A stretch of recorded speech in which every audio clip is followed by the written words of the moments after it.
하나님의 축복이 여러분과 여러분의 가정과 직장과 사업장에 넘치기를 주님의 이름으로 축원합니다. We pray that God's blessing comes upon your family and your workplace. 자, 오늘 성령의 거처, 성령의 전은 어디입니까? Today we look at the dwelling place of the Holy Spirit and the temple. 자, 우리 자신이 성전입니다. So we ourselves are the temple. 성령님은 우리 안에, 우리 마음에 거하십니다. The Holy Spirit dwells in us and in our heart. 자, 성경을 읽어보겠습니다. Corinthians 3:16, 17. Don't you know that you yourselves are God's temple, and that God's Spirit lives in you? If anyone destroys God's temple, God will destroy him. For God's temple is sacred, and you are the temple. And 2 Corinthians 1:22 set His seal of ownership on us, and put His Spirit in our hearts as a deposit, guaranteeing what is to come. 자, 다음 페이지 보겠습니다. 구약 시대의 성막 속에 거하시던 하나님은 신약 시대에 우리 몸 안에 계십니다. In the Old Testament, God lived in the tabernacle, and in the New Testament, He lives in our body. 우리 몸과 마음이 성전입니다. And the body and mind are the temple. 자, 신약 시대에 오신 성령님의 특징은 기적을 베풀고 은사를 경험하는 일보다 이런 구약적인 사역에 나가서 요지부동했던 우리 마음을 움직이는 데 있습니다. In the New Testament, rather than show miracles and experience the Holy Spirit, a spiritual phenomenon common in the Old Testament era, the Holy Spirit moves our cold heart. 자, 스쳐 지나가는 세미한 바람 속에서도 들려주시는 하나님의 음성을 잡아야 합니다. We must hold on to the voice of God that is heard even in the slight breeze passing by. 이것이 바로 성령님과 교제하는 방법입니다. That is the way to have fellowship with the Holy Spirit. 자, 그전에는 밖에서 구약 시대도 그랬지만 밖에서 역사했죠. Now in the Old Testament, we saw the working of the Holy Spirit outside, externally. 자, 우리 마음은 누가 잡고 있었습니까? So who holds on to our minds? 사탄이 잡고 있었습니다. The Satan had a hold of our heart. 내 습관이 잡고 있었고 내 자기 자아가 잡고 있었습니다. So our habits and our self, inner self, was holding on to our heart. 자, 예수님께서 성령으로 내 안에 들으셨어요? Now Jesus sent His only Son, and the Holy Spirit came within us. 예수님이 하나님 아들로 오셨다는 것을 내가 믿고 영접하면 내 안에 예수님이 들으시죠? Now Jesus, who came as God's Son, His only Son, and when we accept Him as our Savior, then Jesus enters within our lives. 그러면 이제 예수님이 나의 왕, 나의 주인 노릇해야 되잖아요. So Jesus must be the ruler, and He must rule us and lead us. 그런데도 변함없이 내가 내 생각 이곳에 내가 내 마음대로 내가 자리 잡고 내가 왕 노릇, 주인 노릇 하는 거예요. But then we are still continuing to think that we are the owner of our body, and we are the master, and we control our thoughts and our heart. 우리가 내 마음의 왕자리를 예수님에게 돌려드리지 않기 때문에 예수님 내 안에서 왕 노릇 할 수 없습니다. The reason because is that we act as the master, and we act as the king, so we're not giving the place of the king to Jesus. 자, 신약서의 특징은 성령께서 내 안에 들어오셔서 그런 감정 세계, 생각의 세계까지도 왕권을 가지고 통치하시길 원하십니다. So in the New Testament, God comes into us and wants to reign as king. 자, 신약 시대의 새로운 새 언약의 시대라고 표현합니다.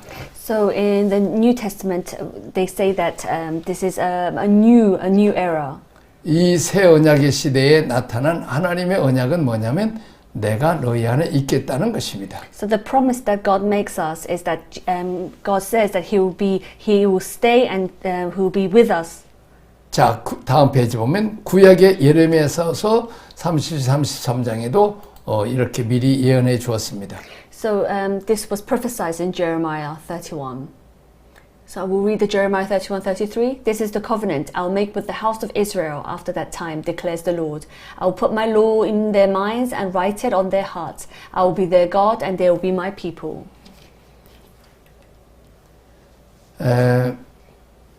자, 하나님 법이 어디 있다고요? And where is God's law? 전에는 밖에 있었습니다. 돌비에 새겨졌습니다. Before it was written on the stone. 지금은 어디 있어요? But now where is it?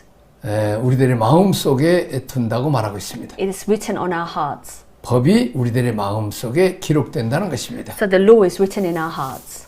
자, 그래서 관계가 정상적인 관계는 일만 시켜버리고 종처럼 그렇게 버리는 관계가 아니라는 것입니다. So our relationship with God becomes we have a loving relationship with God, and it's not a relationship between a servant who we use and then throw away. 나는 그들이 하나님이 되고 그들은 내 백성이 되다. 이렇게 내 자녀라는 거죠. 상호 관계가 된다는 거죠. So it becomes a mutual relationship where God will be our God and we'll be God's people. 자, 구약 시대는 발람 선지자 같은 경우도 하나님께서 쓰셨습니다. So in the Old Testament, God uses people like the prophet Balaam. 바람의 예언은 틀렸습니다. Balaam's prophecy was wrong. 그런 사람은 버림을 받았습니다. So such person was abandoned. 자, 그러나 신약에 와서는 일하고 버리는 그런 구조가 아닙니다. But in the structure of working and abandoning, this is not the case in the New Testament. 왜냐하면 그들이 섬기는 하나님, 그리고 그들은 백성이라는 것입니다. Now, God becomes their God and we become God's people. 자, 법이 돌비에나 노트에 있지 않고 우리 마음속에, 마음판에 기록되어 있다는 것입니다. So now the law is not written just on in a tombstone, but it's written inside, written in our heart. 자, 이제 우리가 5년, 10년 지나가도 우리의 마음에 이제 마음에 새겨진 마음에 우리가 언어가 되고 가치관이 변화가 돼야 됩니다. So the law, even after 5 years or 10 years, now we have a relationship, a mutual relationship with God, and now this becomes our language and our values. 자, 교통. 이제 성령님과 우리가 하나님의 영이 성령님과 교통, 교제, 관계가 시작됩니다. So then from then on, our relationship will begin, and communicating fellowship is where it begins.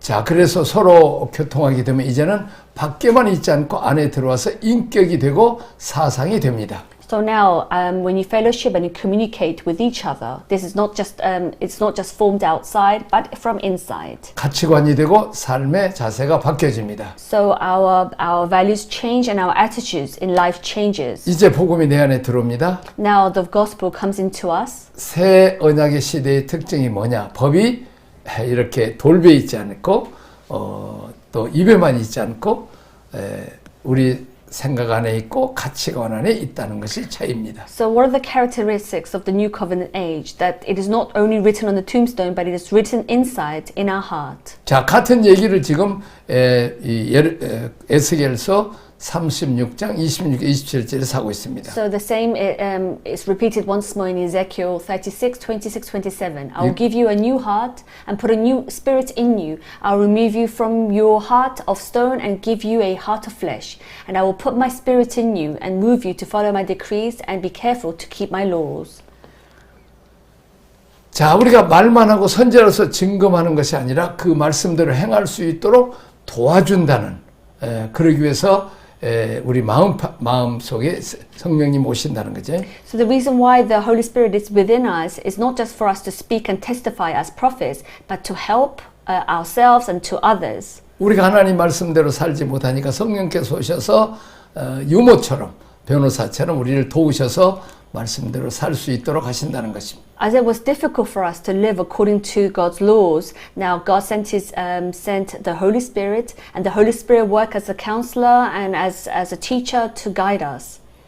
자, 우리 목사님이 설교를 해요. Now, that the pastor preaches. 근데 그 하나님의 원칙과 가치관을 자세하게 이렇게 제자를 훈련해서 가르치면 성도들이 변화가 됩니다. So if the pastor teaches the principle and like this, and when he teaches the Bible, the church members will learn these principles.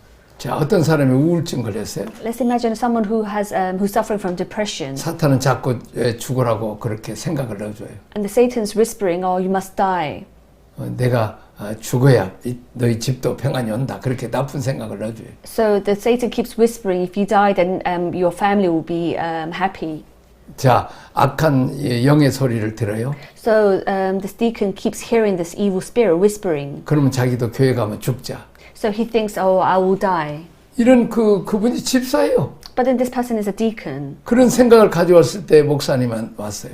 So this deacon was suffering and it came to the pastor. 목사님은 자살하면 절대 안 됩니다. The pastor said, "You cannot commit 딱 suicide." 못 봤어요. And told him he cannot do this. 그날부터 이분의 생각이 딱 그런 그 자살하겠다는 생각과 유혹이 멈췄어요. From then on, his person, the deacon's thought has changed. 또 성령 받은 사람이 자살하면 되느냐 허통쳤어요. And he thought that, yes, how can a person who received the Holy Spirit commit suicide? 생각이 바뀌었어요. So his thought completely changed. 내가 요즘 그 깊이 깨달은 것은 예수님이 내 말이 영이요 생명이라고 했어요. Jesus said that my words are the spirit and new life.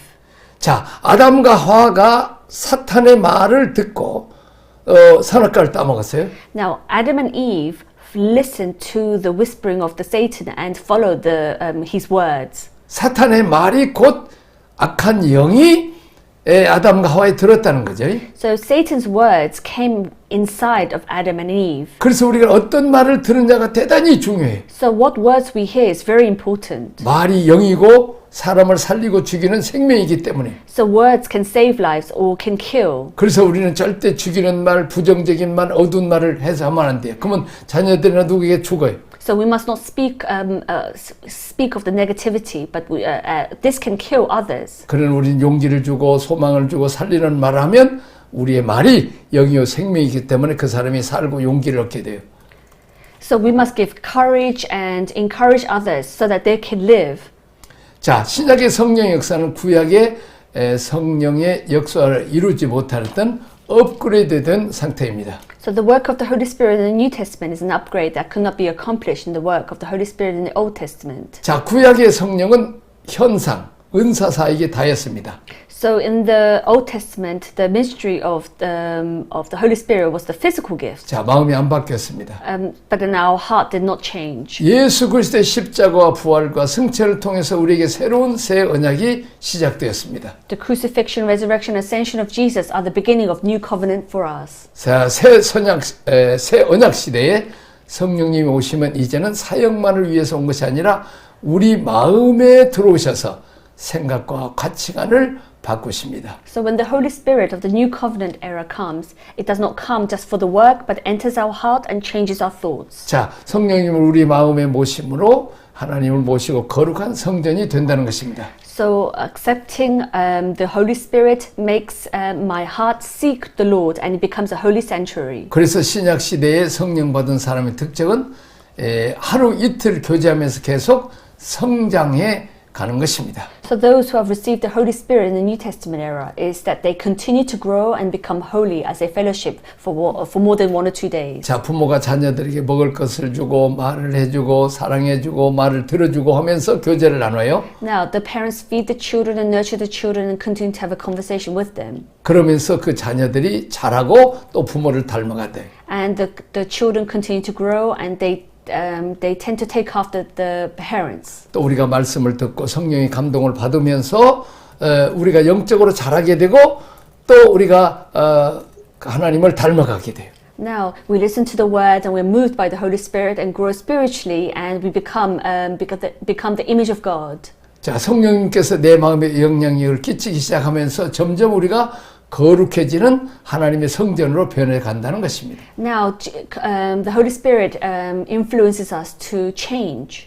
자, 전에는 그냥 쇼핑하고 뭐 관광하고 놀고 돈 쓰는 이런데 기쁨을 누렸던 사람들이 예수님 영접하고 말씀 듣고 성령을 체험하면 그런 마음이 바뀌어지는 거예요. Before we were just true to our feelings, and we were only interested in spending money and enjoying that what we have. But then once we accept Jesus Christ and we ask the Holy Spirit to enter within us, and then we begin to change. 자, 사도 바울은 성령을 받은 후에 자기가 누렸던 부경화, 권세 이런 것들이 다 세상 것들은 배설물로 전하는 것으로 여기는 가치관의 변화를 가져왔습니다. After the Apostle Paul received the Holy Spirit, his values changed from the riches and honor, glory, and the worldly things to things that are as low as excrement. 그리고 십자가 가장 고상한 것이고 사람이 말과 지혜가 아니라 성령이 나타나는 것 능력을 기다렸습니다. And he realized that the cross is the noblest thing, and he did not wait for the words and the wisdom of men,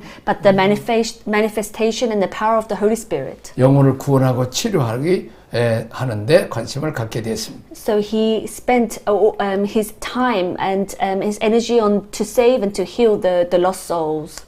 자, 삭개오도 뭡니까? 예수님 만나기 전은 높아지고 높은 지위와 돈의 가치관을 두었습니다. Now Zacchaeus, he set his values on being successful and getting ahead in the world. 그런데 예수님 만나고 난데 가치관이 바뀌었습니다. But when he met Jesus, he changed. 자, 하나님 앞에 하나님을 섬기고 하나님 앞에 죄를 회개하고 가난한 자들에게 구제하기 위해서 재산의 반절을 팔아서 나눠줬습니다. He met Jesus and he changed to a new person. He sold half of his possession and gave it to the poor. 그래서 비로소 그는 아브라함의 후손이 되고 구원을 받았다고 예수님이 선언해 주었습니다. So Jesus declared that he will be the descendant of Abraham. 자, 삭개오는 더 큰 가치관을 붙잡았기 때문에 그는 자기가 전에 있던 가치관을 버리게 된 것입니다. Zacchaeus set his values on things which is more greater than this earthly values. 자, 어떤 농부가 농사를 짓다가 보물을 발견했어요. Let's imagine a farmer who sees a valuable in his field. 그래서 집을 팔고 해서 그 밭을 사요. So he sells his house and buys the field. 그 감추어진 보화를 봤기 때문에 가치관이 바뀐 것입니다. Because he realizes that he has seen the treasure, the value which it has. 자, 그렇습니다. 이제 우리가 이 세상에 가장 귀한 것은 하나님이고 사람의 영혼입니다. So the most valuable thing in the world is Jesus and also saving the lost souls. 자, 천하보다 귀한 영혼들에게 복음을 전하고 그들을 죄와 사망과 사탄의 손에게서 구원하는 일에 헌신하는 것이 가장 가치 있는 일이라는 것입니다. Now the most valuable thing of all is preaching the gospel and saving the lost souls and helping them and saving them from death. 자, 그렇습니다. 내가 늘 얘기하지만 영원한 것은 하나님이고 사람입니다. So that what is eternal is that is God's people and His words. 천하보다 귀한 영혼을 한 영혼 건진 사람은 어떤 재벌보다 부자인 것입니다. If we saving the lost soul is most precious in the whole wide world. 자, 다음 보겠습니다. 성령께서 오셔서 우리에게 맺게 하신 열매와 우리로 일하도록 주시는 은사들은 어떤 것이 있습니까? What are the fruits that the Holy Spirit has brought to us, and what are the gifts that are given to us to work? 자, 성경을 한번 읽어보겠습니다. Galatians 5:22-24. But the fruits of Spirit is love, joy, peace, patience, kindness, goodness and faithfulness, gentleness and self-control. Against such things there is no law. Those who belong to Christ Jesus have crucified the sinful nature with its passion and desires. 자, 우리가 전도합니다. 성도들이 들어옵니다. So we speak of the gospel and newcomers come. 자, 우리가 말씀을 또 전합니다. And we preach God's words. 생명의 말씀 먹습니다. And they are fed on God's words. 또 성령의 생수를 마십니다. And we drink the new life. 그리고 이제 외적인 귀신을 몰아 병든 자를 고치고 상한 자를 치료하는 외적인 성령의 역사가 있습니다. And also we see the Holy Spirit working outside, exterior, where we cast out demons and we heal the weak. 근데 목회자나 성도들에게 열매가 있어야 된다는 거예요. But the most important thing of all, that pastors and brothers and sisters must have the spiritual fruit. 자, 이렇게 뭐 예를 들면 맹고, 뭐 두리안 맛있잖아요. Now, let's look at fruit. Mango and durian, it's very tasty. 그러면 거기 가서 이렇게 먹고 하는 것처럼 교회 오면 세상에 느끼지 못하는 하나님의 사랑을 그들에게 주고 또 슬픈 자들에게 기쁨을 주고 소망을 주는 그런 열매를 맺어야 그들이 그 열매를 먹으러 교회에 온다는 거죠. Now imagine when a newcomer comes to church, they need to feel love that they cannot receive in the world, and the church needs to feed them the fruit of joy. 자, 성령의 역사는 외적 역사와 내적 역사가 있는데 그 주신 목적은 뭐냐? 교회의 유익을 위한 것입니다. Now the Holy Spirit works towards the exterior work. He also does internal work and also outside work. 저 그리스도의 몸된 교회를 세우는 일에 있습니다. But then the most important of all, he works towards building the church. 자, 은사가 없이 사역하는 것 마치 그 기계 연장 없이 도구 없이 일하는 것 같죠? Now, if we are participating and if we don't have the right tool, then this is foolish. 자, 성령께서 역사에서 귀를 몰할 수 있는 능력, 병을 고치는 치유 사역, 또 말씀, 지혜의 말씀, 지식의 말씀을 주시죠. So we receive the every detail, and we receive every tools from the Holy Spirit in order to work for God. 자, 다음 페이지를 보겠습니다. So 1 Corinthians 12, 8 to 10. To one there is given through the Spirit the message of wisdom, to another the message of knowledge by means of the same Spirit, to another faith by the same Spirit, to another gifts of healing by that one Spirit, to another miraculous powers, to another prophecy, to another distinguishing between spirits, to another speaking in different kinds of tongue, and to still another in the interpretation of tongues. 자, 여러 가지 은사들을 얘기하고 있죠. Now it's speaking of different types of ministry and work. 자, 그 다음에 9가지 열매 9가지 교회를 섬기는 은사입니다. So it is the fruit of the 9 spirits and the gift of serving the 9 churches. 성령을 받으면 반드시 안팎으로 그 증거가 나타납니다. When you receive the Holy Spirit, we are able to witness it. 자, 성령의 그 성품에서 나타나는 성령의 내적인 역사와 사역을 돕기 위해서 나타나는 성령의 외적인 역사들입니다. These are the inner works of the Holy Spirit that are revealed in the character, and then outer works of the Holy Spirit appears to help the work. 자, 성령의 은사와 더불어 심령의 성품이 변화되어야 합니다. So along the gifts, our characters must be changed. 자, 성령은 우리의 사역만이 아닌 성품까지도 변화시켜 주십니다. The Holy Spirit transforms not only our ministry but also our character. 다음을 보겠습니다. 자, 성령님의 능력으로 무장시키는 이유가 무엇입니까? Why are we armed with the power of the Holy Spirit?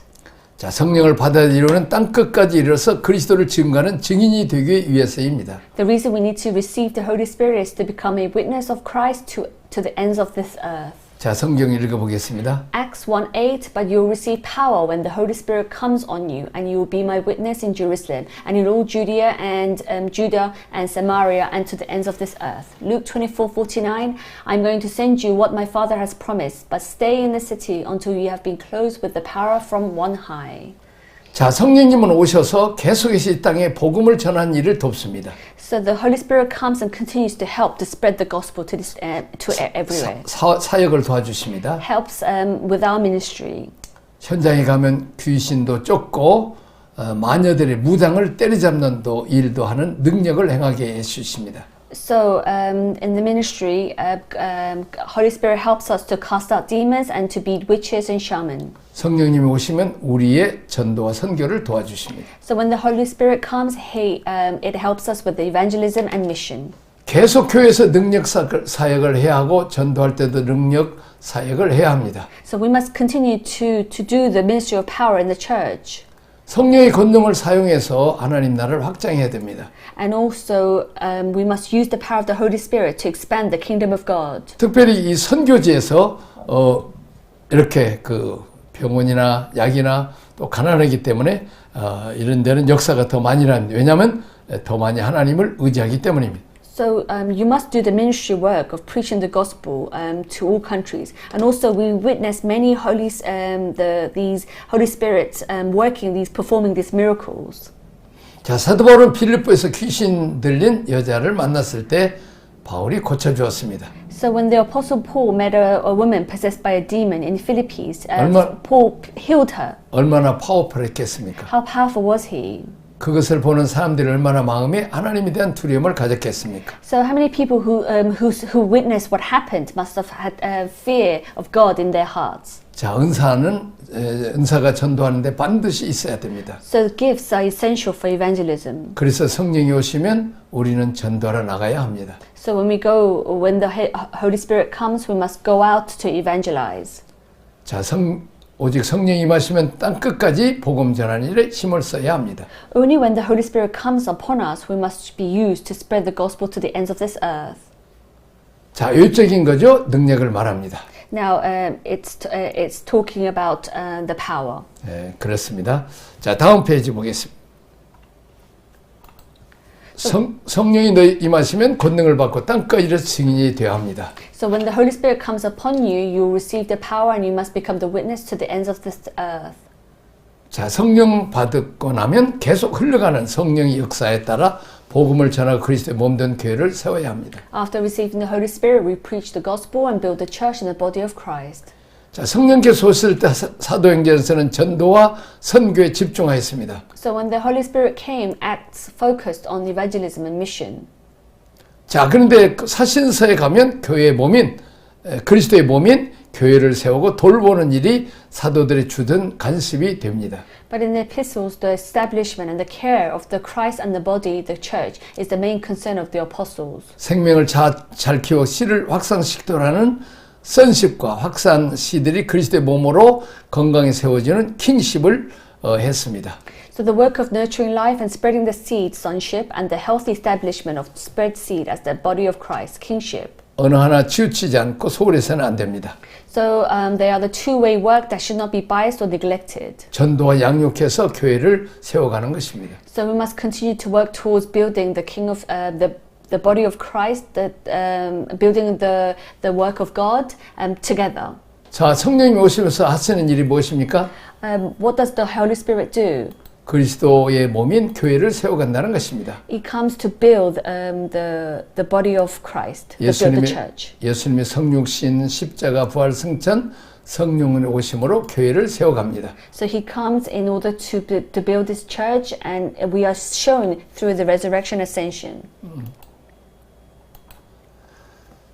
자, 여섯 번째 그리스도의 몸인 교회를 지상에서 세워갑니다. So number 6, the body of Christ established the church on earth. 자, 지금 우리가 사도신경을 공부하고 있죠. At the moment we're looking at Acts. 거룩한 공교회와 성도의 교제와 믿습니다. 이렇게 나오죠. Sorry, to rephrase it again, we have looked at the Apostle Creed. And it says that I believe the Holy Catholic Church and the communion of saints. 자, 은사와 직임과 역사를 주신 이유는 무엇입니까? What is the reason that God has given us the Holy Spirit? 자, 성경을 한번 읽어보겠습니다. 1 Corinthians 12:4-7. There are different kinds of gifts, but the same Spirit. But there are different kinds of service, but the same Lord. There are different kinds of working, but the same God works all of them in all men. Now to each one the manifestation of the Spirit is given for the common good. Now 1 Corinthians 12:13. The body is a unit, though it's made up of many parts, and though all its parts are many, they form one body, so it is with Christ. For we are all baptized by one Spirit into one body, whether Jews or Greeks, slaves or free, we were all given to one Spirit to drink. 자, 한 성령의 일을 하기 위해서 다음 페이지 성령은 우리를 구원하시고 우리로 그리스도의 몸인 교회를 위해서 헌신하도록 부르십니다. So to make the work of one Spirit, the Holy Spirit calls us to commit ourselves to the body of Christ, the church. 성령 은사, 주 직임, 하나님 사역으로 우리를 부르십니다.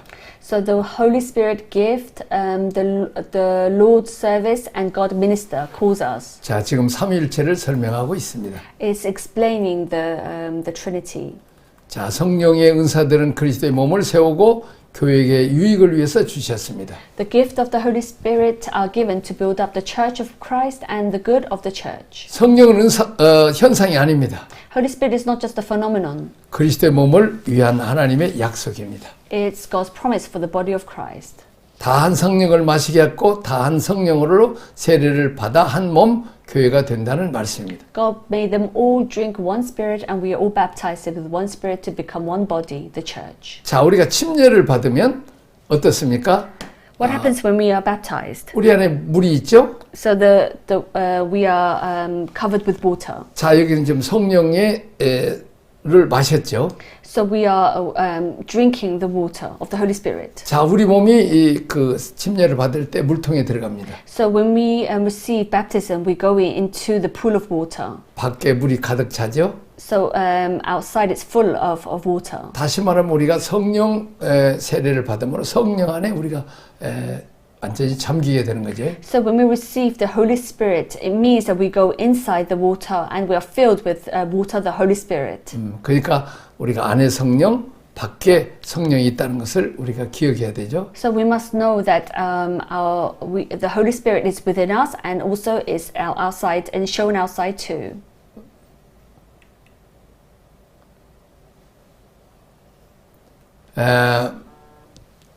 자, 그림을 한번 우리가 표현해 봅시다. Now let us look once more. 자, 성령을 마신다는 거, To drink once more the Holy Spirit, 우리가 성령 세례를 들어간다는 거. and also to be dipped and to be covered with the Holy Spirit. 그래서 어떤 사람은 너무 그 내적인 성령 강조하고 어떤 사람은 너무 이쪽 성령 세례만 강조하는 사람이 있어요. Some people only emphasize on the internal work of the Holy Spirit, and some people only focus on the external work of the Holy Spirit. 자, 우리가 이쪽에 사역에서 우리가 전도하고 선교해서 우리가 교회를 세우는 것 중요하죠?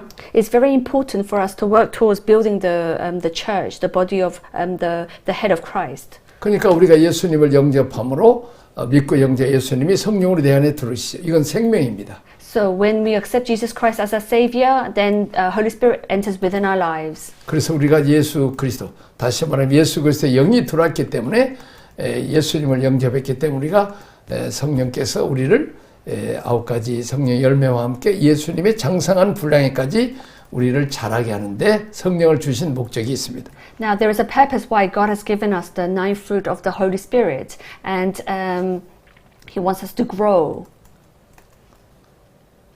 자, 그 다음에 직분을 주셔서 우리를 세우는 3가지 이유가 무엇입니까? So what are the 3 reasons for the work of the service to build us up? 자, 오늘 여기까지 하겠습니다. Okay, we'll stop here. 자, 하나님 아버지 감사합니다. Thank you, Lord. 우리에게 성령을 주셔서 우리를 거듭나게 하시고 새 생명 주셔서 감사합니다. Thank you for giving us the Holy Spirit and giving us a new life. 또한 이제 우리가 성령 세례를 받고 능력을 받아서 은사를 받아서 귀신을 몰아내고 병든 자를 고치고 상한 자를 치료하고 주님 몸된 교회를 세우게 하셔서 감사합니다. Thank you for giving us the gift of the baptism of the Holy Spirit and help us so that you use us so we can cast out demons and heal the weak. 또 우리가 성령이 내 안에 오셔서 이제 그리스도의 인격을 닮아가는 성령의 9가지 열매를 맺게 하여 주옵소서. Help us to fill us with the Holy Spirit so that we can follow the 9 fruit of the Holy Spirit. 예수님 이름으로 기도합니다. In Jesus' name we pray. 아멘. Amen.